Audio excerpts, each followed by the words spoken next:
नमस्कार मित्रांनो, मी अभिषेक इनामदार की फ्रेम्स ॲनिमेशन अकॅडमीमधनं. जर तुम्हाला 3D मॅक्स शिकण्याकरता सिस्टम घ्यायचा असेल, 3D मॅक्स आणि विरे शिकण्याकरता जर सिस्टम घ्यायचा असेल तर कोणता घ्याल? ठीक आहे ना. प्रश्न पडतो की मी कोणता सिस्टम घेऊ, जास्त एकदम हेवी सिस्टम घेऊ का? मी सुरुवात करतो. समजा तुमचं बजेट कमी आहे तर तुम्ही कोणता सिस्टम घ्याल की जेणेकरून तुम्हाला तो सिस्टम मध्ये 3D मॅक्स आणि विरे यूज करता येईल. ठीक आहे. तर सगळ्यात पहिले प्रोसेसरपासून सुरुवात करूया. प्रोसेसर तुम्ही यूज करायचा आहे, जर तुमचं बजेट कमी असेल तर i5 यूज करायचा आहे. i5मध्ये 12th जनरेशन घेऊ शकता तुम्ही, तो तुम्हाला फार कमी किमतीमध्ये मिळेल. आणि i5मध्ये लक्षात ठेवा, के सिरीजचा प्रोसेसर न घेता एफ सिरीजचा प्रोसेसर घ्यायचा आहे, लेटर एफ सिरीजवाला. त्याच्यामध्ये काय असतं की तो अनलॉक नसतो. आता अनलॉक आपल्याला लागत नाही.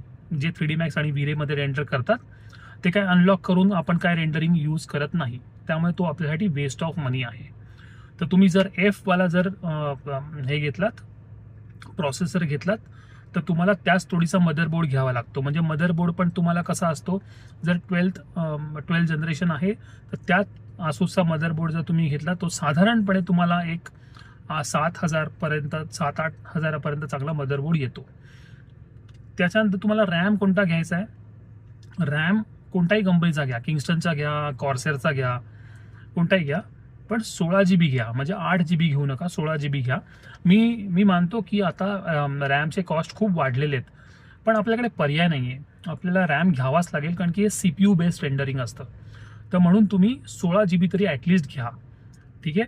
जर तुम्हाला परवडत असेल थोडंसं तर मग 16 32 GB घ्या, जेणेकरून तुमचा जो वर्किंग एक्सपिरियन्स आहे ना तो चांगला राहील. ओके. तिसरी गोष्ट, जर तुमच्याकडे थोडं बजेट आहे GPUसाठी, तर आत्ताही 3060 खूप चांगला ऑप्शन आहे. RTX 3060 12 GB चा ग्राफिक कार्ड आहे, खूप चांगला ऑप्शन आहे. ठीक आहे. आणि स्वस्तही आहे. तो साधारणपणे 26 ते 30 हजाराच्या आतमध्ये तुम्हाला ते मिळून जाईल, माझा अंदाज आहे असा.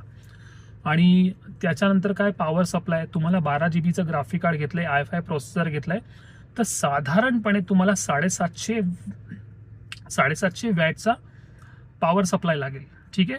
आणि कॅबिनेट तुम्ही त्यातल्या त्यात कोणता एक 4,500 हजारचा अँटेकचा घ्या, किंवा मग कूलर मास्टरचा घ्या, अशा कोणते पण घ्या. एक 4,000पर्यंत 4,500 पर्यंत आता अतिशय चांगले कॅबिनेट्स मिळतात त्या ह्याच्यात. आणि मॉनिटर कोणता घ्याल तुम्ही? बेनक्यू घ्या, LG घ्या, पण साधारणपणे एक 8,500-9 हजारापर्यंत तुम्ही एक मॉनिटर घेतलात तरी चालेल. तुमचं काम अतिशय सुंदर होईल. कुठेही